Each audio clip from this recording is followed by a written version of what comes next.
고린도전서 5장 1절에서 13절까지의 말씀입니다.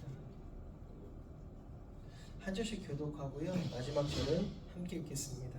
제가 먼저 읽습니다. 너희 중에 심지어 음행이 있다 함을 들으니 그런 음행은 이방인 중에서도 없는 것이라 누가 그 아버지 아내를 취하였다 하는도다. 그리하고도 너희가 오히려 교만하여져서 어찌하여 통한이 여기지 아니하고 그 일 행한 자를 너희 중에서 쫓아내지 아니하였느냐. 내가 실로 몸으로 떠나 있으나 영으로는 함께 있어서 거기 있는 것 같이 이러한 일 행한 자를 이미 판단하였노라. 주 예수의 이름으로 너희가 내 영과 함께 모여서 우리 주 예수의 능력으로 이런 자를 사탄에게 내주었으니 이는 육신을 멸하고 영은 주 예수의 날에 구원을 받게 하려 함이라. 너희가 자랑하는 것이 옳지 아니하도다. 적은 누룩이 온 덩어리 퍼지는 것을 알지 못하느냐. 너희는 누룩이 없는 자인데 새 덩어리가 되기 위하여 묵은 누룩을 내버리라. 우리의 유월절 양 곧 그리스도께서 희생되셨느니라. 이러므로 우리가 명절을 지키되 묵은 누룩으로 말고 악하고 악에 찬 누룩으로도 말고 누룩이 없이 오직 순전함과 진실함에 더불어 하자. 내가 너희에게 쓴 편지에 음행하는 자들을 사귀지도 말라 하였거니와 이 말은 이 세상에 음행하는 자들이나 탐하는 자들이나 속여 빼앗는 자들이나 우상 숭배하는 자들을 도무지 사귀지 말라 하는 것이 아니니 만일 그리하려면 너희가 세상 밖으로 나가야 할 것이라. 이제 내가 너에게 쓴 것은 만일 어떤 형제라 일컫는 자가 음행하거나 탐욕을 부리거나 우상 숭배를 하거나 모욕하거나 술 취하거나 속여 빼앗거든 사귀지도 말고 그러한 자와는 함께 먹지도 말라 함이라. 밖에 있는 사람들을 판단하는 것이야 내게 무슨 상관이 있으리요마는 교회 안에 있는 사람들이야 너희가 판단하지 아니하리라. 함께 읽습니다. 밖에 있는 사람들은 하나님이 심판하시려니와 이 악한 사람은 너희 중에서 내쫓으라. 아멘. 잘 읽겠습니다. 제가 기도하겠습니다. 하나님 성령 함께 해주셔서 이 말씀 다시 한번 우리 주님의 자녀들과 함께 나눌 때에 우리의 마음 가운데 온전한 교회의 모습을 회복할 수 있도록 도와주옵소서. 감사합니다. 예수님의 이름으로 기도합니다. 아멘. 할렐루야. 아멘. 여러분들은 목회라는 것을 목사님 하잖아요, 그죠? 목회는 무엇인 것 같으십니까? 목회의 목적. 목회의 목적은 무엇일 것 같아요? 있잖아. 목회의 목적은 무엇입니까? 목회의 목적은요, 여러분들을 궁극적으로 여러분들을 그리스도인으로 만드는 거예요. 그리스도인은 무엇입니까? 그리스도 예수 안에서 우리 예수님과 하나 돼요. 그리스도 예수 안에서 아버지 하나님과 교제하는 사람들이에요. 여러분의 삶 가운데 교회에 나와서 이 예배의 시간만 짠 하고 그렇게 돌아가는 게 아니라 여러분 삶 가운데 진짜 그리스도인으로 살게 만드는 게 목적이라는 거예요. 여러분들 많이 여기 앉히는 게 목적이 아니라 많이 있으면 좋죠. 많은 이들이 주님께 돌아오고 많은 이들이 주님의 행복을 경험하면 좋죠. 근데 궁극적인 목적은 여러분들이 그리스도인이 되게 만드는 거예요. 그럼 그리스도인이 된다라는 것은 두 가지의 의미가 있겠죠. 먼저는 주님께서 구원하셔서 그리스도인이 되는 것이 있고 그 구원하시는 그 놀라우신 은혜만큼 나를 채워가는 것이 있겠죠. 그 사도 바울은 빌립보서에 너희가 구원을 이루라라는 이야기예요. 내가 구원을 성취해야 되나? 그게 아니라 주님이 주신 그 구원이라는 그 아름다운 일에 걸맞는 삶을 살아가라라는 이야기입니다. 그 삶을 살도록 하려면 여러분 기본적으로 뭘 알아야 돼요? 그 삶이 뭔지를 알아야 될 거 아니에요. 그 삶이 어떤 건지를 알아야 될 거 아니에요. 주님의 뜻이 도대체 무엇이며 나를 사랑하신 그 사랑이 어떤 내용인지를 알아야 될 거 아닙니까? 그래서 목사가 앞에 나가서 지금 설교를 하는 거예요. 그러면 목사님의 설교는 뭐여야 돼요? 하나님의 은혜를 선포해야 돼요. 그래서 설교에는 두 가지가 동시에 나온다라고 신학교에서 가르쳐요. 뭐라고 하냐면 캐리그마와 디다케. 가르침과 에듀케이션, 가르침과 동시에 선포, 외침이 있어야 된다는 거예요. 어떤 외침? 하나님이 너네를 사랑하신대. 이게 복음이거든요. 굿뉴스. 뭐예요? 하나님이 여러분들 사랑하신대. 변하지 않고 사랑하신대. 그 사랑은 역사하시고 계속 일하셔서 한 번도 빠짐없이 여러분들을 들여다보고 계시다라는 거예요. 자, 이러한 전제 가운데 오늘 말씀을 볼게요. 그런 사랑과 은혜를 받고 그리스도인이 됐단 말이에요. 나 이 기독교인으로서, 나 그리스도인으로서 정말 예수 안에서 나는 한 몸이 되었습니다. 이제는 나는 죽고 이제는 오직 예수로 삽니다.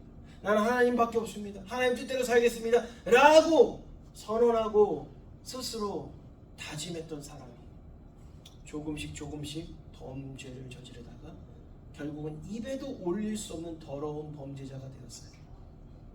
왜 이렇게 되었을까요? 따라하겠습니다. 작은 죄의 허용. 작은 죄의 허용. 그럼 죄라는 것은 궁극적으로 뭐예요? 죄라는 것은 사도 바울은 믿음이 없이 행하는 것은 죄다라고 정의하고 있어요. 그것은 하나님이 없는 것처럼 살아가는 것이 죄다라는 거예요. 하나님이 있는 것처럼 살아가는 사람은 어떠한 삶을 살까요? 하나님을 기쁘시게 해드리고 그 기쁨에 내가 기뻐하는 삶을 살겠죠. 내가 사랑하는 연인과 함께 있어요. 너무너무 사랑해. 그래서 그 사람을 기쁘게 해주고 싶어. 그 사람 기뻐하는 거고 내가 기쁜 거고 무슨 상관인데. 사실 아무 상관이 없어요. 냉정하게 얘기하면. 생각해보세요. 기쁨이란 과학자들이 얘기하는 것처럼 기쁨이라는 것은 머릿속에서부터 시작된 호르몬이 이렇게 발생해서 나오는 반응이다, 생체학적 반응이다, 이런 헛소리를 하는데, 만약에 그게 기쁨의 전부라면 나하고 이 사람하고 분리가 되어 있는데 이 사람이 웃고 있다고 내가 같이 웃고 있다? 뭐야 이거? 호르몬이 튕겨온 거예요. 호르몬이 막 발생해가지고 도파민인가 막 걔가 막 튀어가지고 너무 막 넘쳐나가지고 퓨 해가지고 내가 막 묻어가지고 어머 나도 기뻐졌어, 이거예요? 말도 안 되잖아요. 바이러스예요? 코로나처럼? 기쁨이라는 것은요 좀 더 영적인 거예요.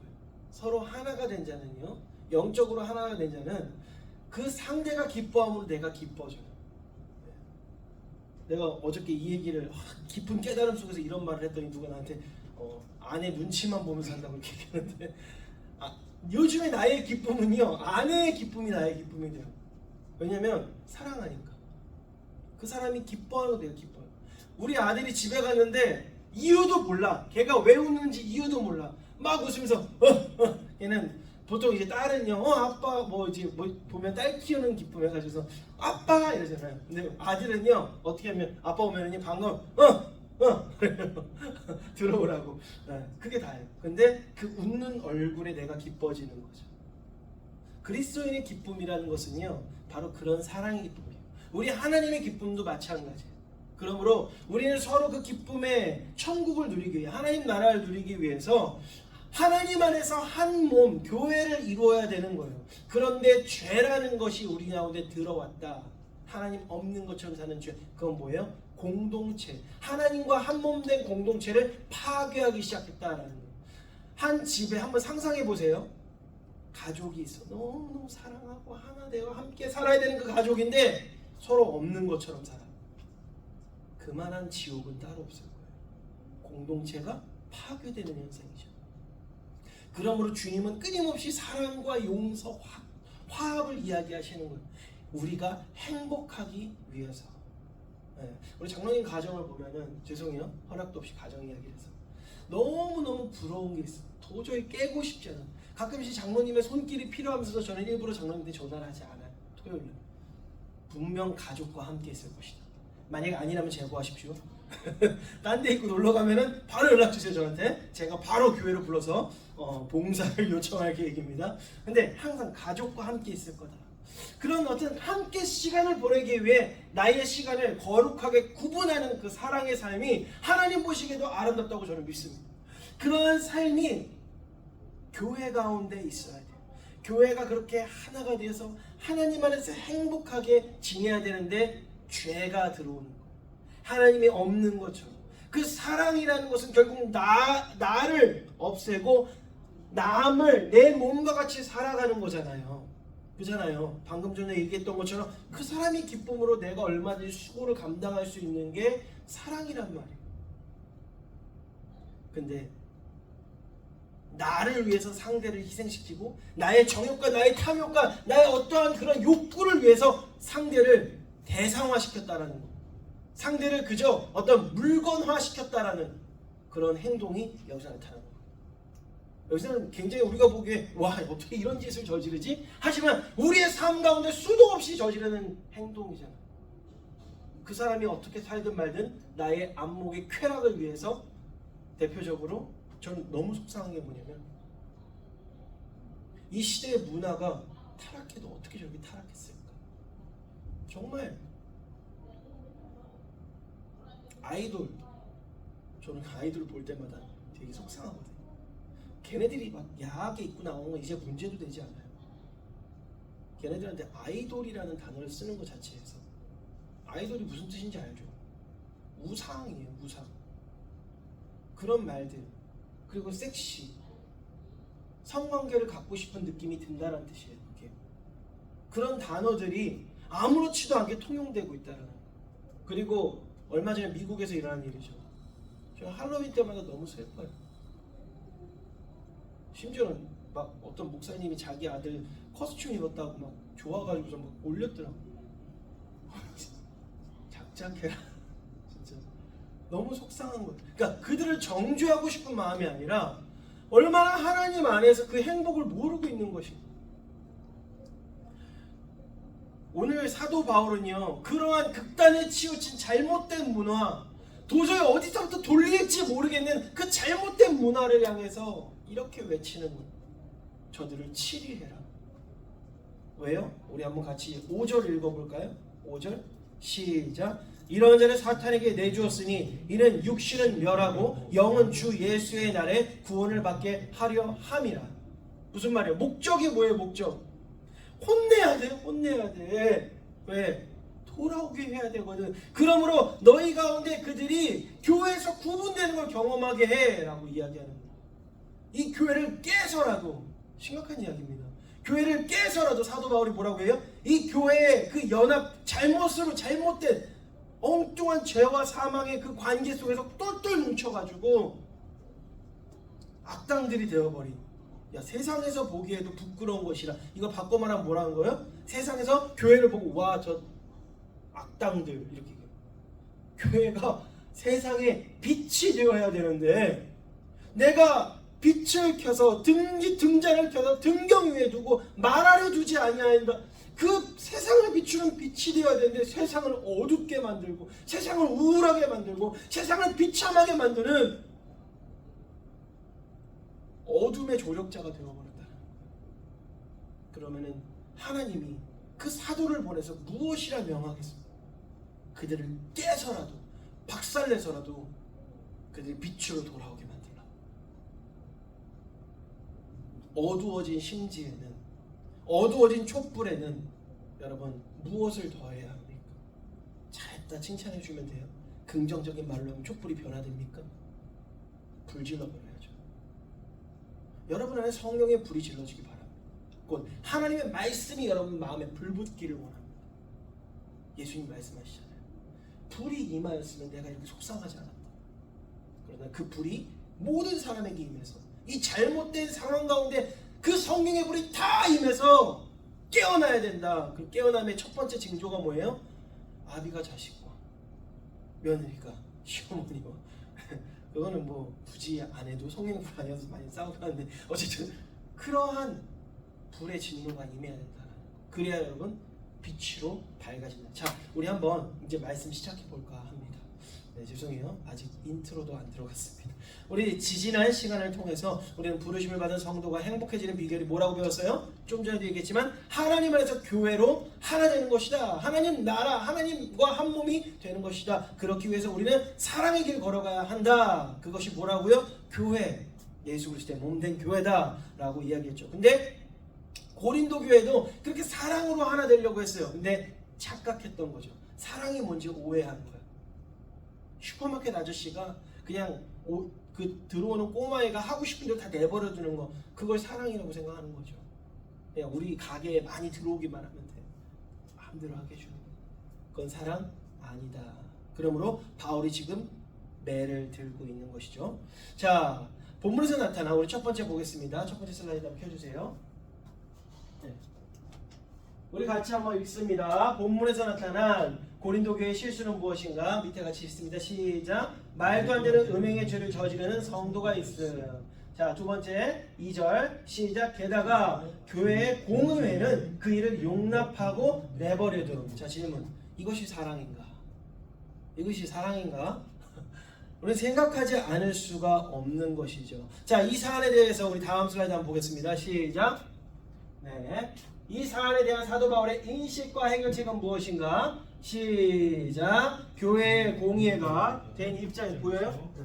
입장에서 그 행위를 악한 것으로 판결하고 출교를 선고함. 자, 징계는 뭐라고요? 계도를 위한 사랑의 실천. 자, 계도가 뭡니까? 계도. 교도소에가 붙어 있어요. 계도는요, 거꾸로 궤도가 아니고 계도예요. 네. 이상하게 길을 잃고 헤매는 자들의 길을 바르게 해주는 게 계도입니다. 길을 바르게 고쳐준다라는 것이죠. 자, 다음 있습니다. 시작. 교회의 목회자로서 사랑을 오해하고 잘못된 방향으로 교회를 이끌어감에 질책했다. 사도 바울은요, 교회의 목회자예요. 목회자로서 뭘 해야 돼요? 너 지금 잘못 가고 있어 라고 이야기해 주는 거예요. 무조건 혼내는 게 목회자 잘하는 건 아닙니다. 그렇지만 아니라고 얘기할 땐 아니라고 이야기할 수 있어야 되는 것이겠죠. 그 일을 위해서 사도 바울이 얼마나 하나님 안에서 살아가고 또한 그렇게 사람들 앞에 섰는지 한번 생각해 보십시오. 사람들한테 칭찬받으려고 그렇게 쓴 게 아니에요. 칭찬이 필요했어요. 왜 필요했을까요? 자기 만족을 위해서, 교회를 위해서 필요했어요. 교회가 잘못된 길을 가고 있을 때 만약에 내가 막 손가락질 당하는 사람이야. 야, 저 사람은 이제 목사라는 놈이 뭐 맨날 엉망진창이야. 그런 사람이야. 그러면 여러분들한테 너 그렇게 살지 마! 라고 얘기하면 뭐라고 그러겠어? 뭐라고 하겠어? 앞에서는 뒤돌면서 아이씨 니나 잘해. 그럴 거 아니에요. 그죠? 네. 사도 바울은 그래서 그리스도 안에서 온전한 삶을 살려고 아주 발버둥을 치면서 산 거예요. 내가 다 이루었다 함도 아니다. 나는 온전함을 위해서 오늘도 달려간다라고 자기 제자 디모데에게 고백하잖아. 발버둥을 치는 거예요. 날마다 경주하듯이 살아가는 거예요. 그렇게 달려가는 인생. 그게 목회자의 삶이죠. 왜 그렇게 산다고요? 인정받으려고? 칭찬받으려고? 더 높은 자리에 서려고? 그게 아니라 어느 날 하루 너무 사랑하는 우리 예찬이가, 다은이가 잘못된 길을 가면 혼내야 되는 거야. 그 말할 자격이 없는 거야. 듣고 싶지 않은 너나 잘해. 이 얘기 듣지 않기 위해서. 왜요? 그 얘기 듣는 게 가슴 아파서가 아니야. 여전히 잘못된 길을 계속 걸어갈까 봐 속상해서. 그 사랑의 마음으로 지금 사도 바울은요, 교회를 꾸짖고 있는 것입니다. 자, 우리 다음 볼까요? 그렇다면 사도가 제시하는 교회의 올바른 방향, 자꾸 올바른 방향으로 가야 한다라고 이야기하는데 그 올바른 방향은 무엇이겠습니까? 우리 7절 말씀 먼저 한번 같이 읽어볼까요? 시작. 너희는 누룩 없는 자인데 새 덩이가 되기 위하여 묵은 누룩을 내버리라. 우리의 유월절 양 곧 그리스도께서 희생되셨느니라. 아멘. 여기서 누룩은 무엇을 의미? 누룩이 원래 뭐예요? 문자적으로 이스트죠. 그 뭐라고 그러죠? 그거를 효모, 효소, 효모라고 그러죠. 네. 효모를 어디다 집어넣어요? 여러분 좋아하는 빵에다 집어넣어요. 그 빵에다가 효모를 안 집어넣으면 어떻게 되는지 아십니까? 네. 그 효모를 집어넣지 않은 빵을 이스라엘 백성들은 유월절 때마다 먹어요. 저도 먹어봤거든요. 그냥 어떤 맛이냐면요, 그냥 밀가루 집에 있는 거 있으면 사다가 구워봐요. 그 물로 반죽 대충 해가지고 그냥 납작하게 펴가지고 그냥 에어프라이어에 넣고 그냥 한 15분 돌리면 돼요. 180도에 15분 돌리면 그거 나와요. 돌이에요. 물이랑 섞어 먹지 않으면 목에 넘어가지를 않아. 그냥 되게 거친 거 있거든요. 그걸 지금 떡이라고 얘기하고 영어로는 브레드, 빵이라고 설명하고 있어요. 그냥 돌이에요. 내가 밀가루 돌, 밀가루 돌인데 그거를 갖다가 먹었어요. 왜요? 누룩을 넣지 않는 거를 강조하기 위해요. 너희는 누룩 없는 자다라는 것을 가르치기 위해서 계속해서. 왜 누룩이라는 것을 경계했을까요? 부풀기 때문에 그래요. 뭔가 부푸는 어떤 그 팩트가 아니라 거기에 거짓 것이 첨가되는 것을 경계했다는 거예요. 어린 양 이야기는 너희들 어린 양, 문설주에다 피 바른 그 어린 양 이야기, 이거는 이대로 가져가야 돼. 여기에 조금이라도 보태면 안 돼. 그 이야기를 쭉 끌고 온 거예요. 언제까지? 예수 그리스도의 날까지. 그리고 예수 그리스도께서 그것을 먹이시면서 너희는 다른 것도 아니고 더도 말고 덜도 말고 딱 이 어린 양 이야기로 너는 구원받는 거야.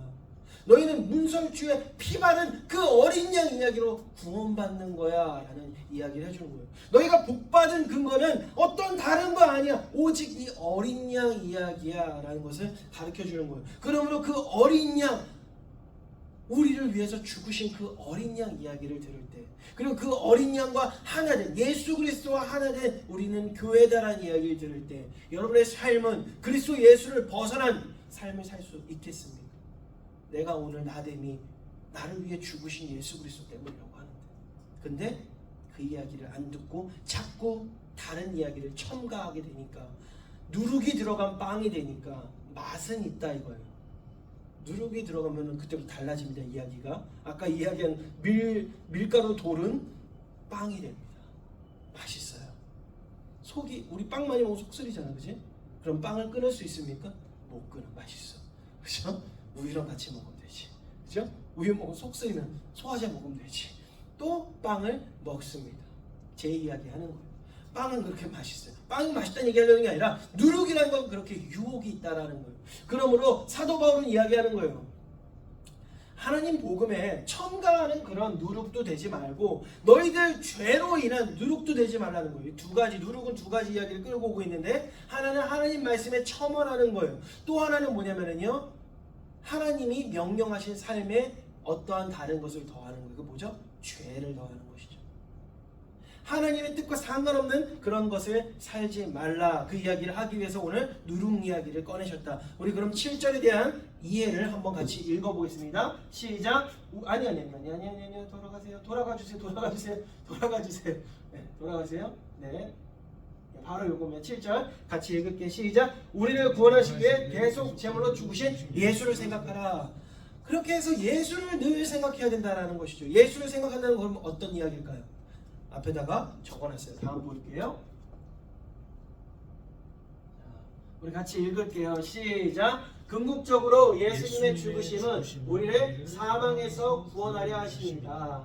이 사망이 우리를 취했던 근거는 하나님의 율법, 정죄이었다. 그러나 주님께서는 우리의 왕, 대표가 되사 그 모든 죄를 스스로에게 다 쏟으셨다. 이로써 율법의 모든 요구를 충족시키셨고 그 유효함을 종료시키셨다. 그러므로 이제 주님의 왕대심 아래 있는 교회는 새 계명, 사랑 안에서 자유해지는 것이다. 아멘. 자, 왕의 개념은 뭐냐면요, 통치예요. 통치는 뭐가 필요해요? 법이 필요하죠. 그러므로 왕과 백성이 만나게 되면요, 언약을 맺습니다.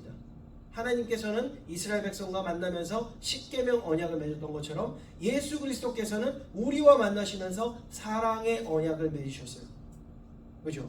그러므로 여러분에게 주신 계명은 무엇이라고요? 단 하나, 내 이웃을 내 몸과 같이 사랑하라. 그 계명 안에 모든 것이 이루었느니라. 아멘. 여러분들 안에는 이 계명이 요구되고 있는 거예요. 이전의 계명은 종류, 계명이 여러분에게 없는 게 아니에요. 어떤 사람들이 이렇게 바보같이 예수 그리스도께서 계명의 모든 것을 다 종료시켜서 그럼 우린 계명이 없어. 아니에요, 여러분. 여러분 하나님 백성이잖아요. 그럼 여전히 하나님 계명으로 살아야지. 그 법으로 살아야지. 하나님의 성령의 생명의 법이 무엇입니까? 여러분 구원하신 그분이 요청하신 예수 그리스도의 사랑, 그 사랑을 행하십시오. 자, 그럼 다음 넘어갑니다. 그러므로 그러므로 한번 읽어볼게요. 시작. 그러므로 율법에도 매이지 말고 은혜를 빙자한 방종에도 빠지지 말자. 우리는 오직 순전하고 진실된 공동체가 되자. 아멘. 자, 결론 들어가겠습니다. 결론. 그렇다면 우리는 어떻게 살아가야 하는가? 우리 같이 읽어보겠습니다. 시작. 안 믿는 사람들과 사귀지 말라는 것이 아니라 다만 스스로 믿는다 하지만 실제는 그렇지 않은 자들과 구분하여 출교해야 한다. 무서운 이야기죠. 여러분 어떠한 삶을 살고 계십니까? 저는 오늘 여러분들이 삶을 어떻게 살고 있는지를 면밀히 따져서 안 보고 있는 순간에도 주님은 다 보고 계시는 협박하면서 출교될 사람들을 알아서 험한 꼴 보기 전에 나가라 라고 얘기하려는 게 아니에요. 저 자신을 봤어요. 말씀을 준비하면서 저 자신도 출교돼야 마땅한 사람이더라고요. 여러분들은 어떻습니까? 안 들켰을 뿐이잖아요. 수근수근하는 자, 당짓는 자, 정죄하는 자, 판단하는 자, 미워하는 자, 음행하는 자, 분에 넘게 생각하는 자, 믿음의 분수에 넘게 생각하는 자. 우리 가운데 모두 있는 모습 아닙니까? 그런 우리들의 마음에 있는 잘못된 신앙을 출교시킵시다. 그리고 공동체 가운데 여러분 더 이상 죄를 끌고 들어오지 맙시다. 공동체 가운데 들어오는 죄는요, 신앙의 혼란을 갖고 오고요, 다양한 방종을 가지고 옵니다. 그리고 방종은 서로를 불편하게 하고 이는 미움으로 이어지게 되겠죠. 그렇죠? 그 이후에 교회는 분열하고 분쟁하고 결국에는 극심한 혼란 가운데 우리는 신앙하게 될 뿐입니다. 그러므로 교회의 공의회는 그리스도 예수의 이름으로 죄를 죄라고 말할 수 있어야 되고, 동시에 그러한 공의회 누구예요? 장로님이에요. 아빠라고 아빠 말 안 들을 거예요 그러지 말고 장로님들께서는 그렇게 말씀하실 수 있어야 하지만, 더불어 새롭게 자라나는 여러분들, 새롭게 다음 세대의 교회가 되는 여러분들은 그것을 받아들일 수 있는 믿음의 성숙이 있어야 되는 거예요. 서로 존경하고 사랑하는 가운데 그것이 가능하겠죠. 근데 오늘 본문 말씀은 그 이야기를 하려는 것이 아니라요, 우리 스스로를 더욱 돌아봐야 한다는 것입니다.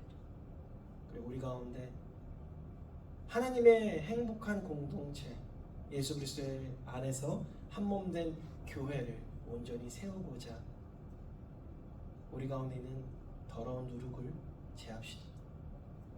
우리 하나님 앞에서 합당하지 아니한 모습을 우리 각자가 기도하며 출교시키십시오.